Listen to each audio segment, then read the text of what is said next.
final minute of the game. At center ice, just off the bench for Sokol Kiev. Kuzminski knocks ahead. In over the Mariner line now. Olyetsky works down low. Olyetsky, poke check by Foster, and Norm Foster pulls the puck into him. And then there's a jam up right in front of the Mariner net.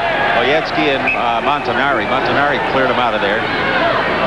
And a little bit of frustration showing here, as Mark Montanari will definitely be going.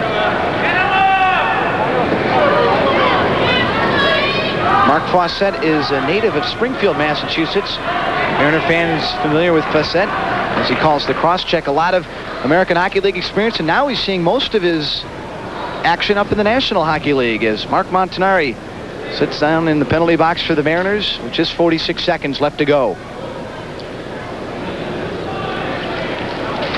So Sokol Kiev Mariner penalty will even their record here. 14, Mark Montanari. 2 minutes more checking. 1-1. Mariners back in 1986, in January of '86, beat him here 5-4. Carl Friesen was the goaltender that night. Much like tonight, they generated a lot of shots on goal. Carl Friesen that night had 42 saves. Then Coach Tom McVie went with Friesen the distance because he did have international experience. Tonight, the Mariners have been outshot 49-26. Sokol Kiev. Kuzminski. Near corner. Shoe bottom puts a hit on Zitsky. Letsky back at the blue line. Zitnik.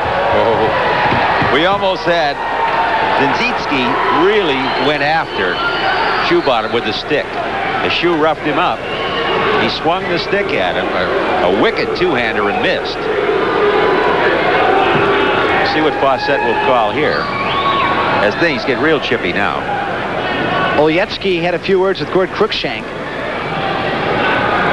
We'd like to remind all our viewers that Beauty and the Beast will follow in its entirety immediately following tonight's game. Just 27 seconds left to go, Frank. Is off to the penalty box is Zitsky. One of the youngsters on this Sokol Kiev club. Shoe bottom now will clear it down the length of the ice. And the goaltender, Samoylov, will touch it as he wants the time to tick off the clock. Zitnik starts up ice. There's 13 seconds left to go. Knocked down by Scott Harlow. Harlow gave it away. Olyetsky shot it wide. Olyetsky drives it back out in front. Gord Cruikshank leaves it for John Blum. 3 seconds left to go. And that'll do it. The buzzer sounds. The final score, Sokol Kiev 9, the Mariners 5.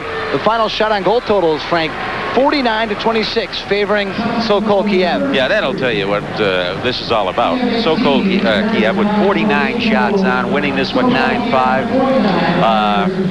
Vadim Kulabukov with a hat trick. A 3-3 game after 1 period. A 6-4 lead after 2 periods, and then they opened it up to 8-4 with a couple of quick ones in the 3rd period. The key, of course, I think the beginning of that 3rd period, Mariners had the opportunity. They were still alive at 6-4 after 2 periods, but then 35 seconds into the 3rd period, Botvinko, an unassisted score, another one of those unassisted scores, converting off a Mariner error, and then they add another one. Bukharnov gets his second of the game at 1:32 of this 3rd period, and that was the end of it. It was 8-4. They exchanged a goal apiece after that, 9-5 the final. But that kind of did it, as we see the exchange and the raise of the sticks by the Russians, and a thank you to the crowd here at the Civic Center, and that'll do it. That'll wrap things up.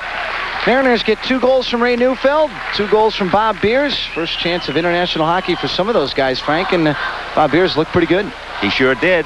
And the Mariners, of course, go on from here. Sokol Kiev goes on to play Boston College next, and then the University of Maine up at Orono. So that'll do it. On behalf of Scott Wyckoff and Jimmy Young, Frank Fixeris winding things up, reminding you